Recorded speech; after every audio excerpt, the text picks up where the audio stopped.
ba inda ba a kwacen waya a garin nan, kuma ba inda ba a faɗan da ba a tsakiyar cikin gari, a Jakara ko a Mandawari ko a gidan sarki ko kofar gidan sarki ko bayan kofar kudu ko bayan wani police station ana yin faɗan da ba.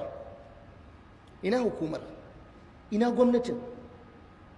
An ce muku hakkin talakawa, jinin mutane da ake kashewa baya kanku. Na rantse da Allah, mutum ɗaya idan aka kashe wallahi sai Allah ya tambayi gwamna. Ko ba su gaya maka ba wallahi sako ya ishe maka. Duk yanda za ka yi kai kokari ka hana zubar da jini a jiharka, ba kai kaɗai ba, kowaye mutum ɗaya. Ba wani kuma malamin da ya isa ya karyata wannan ko ya musanta. In an kashe mutum ɗaya a jiharka wallahi sai ka tsaya gaban Allah ka yi bayani ya aka yi ka bari aka kashe wani. To ai sun zaɓe ka kace za ka iya. Kwamishinan 'yan sanda, jami'an tsaro gaba ɗaya, ku sani Allah yana bin ku bashin jinin talakawa.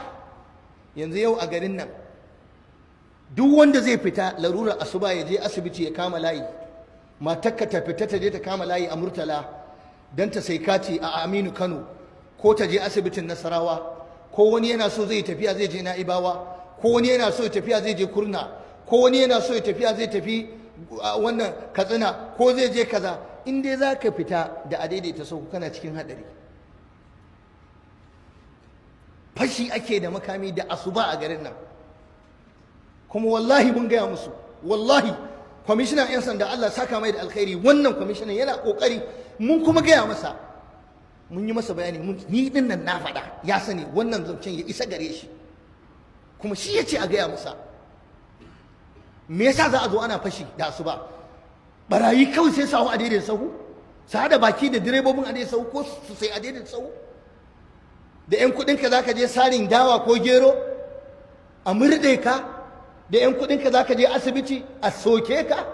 Da fa in za su karɓi wayan za su ce ba ni ko in ci kama, yanzu sai an burkuma maka wukar sai a ce kawo. Wataƙila ka bayar kana cikin magagin mutuwa, ko sai jini ya zubar da kai. Ba abin da yaran nan ba sa yi na ta'addanci, an zuba musu ido an kyale su.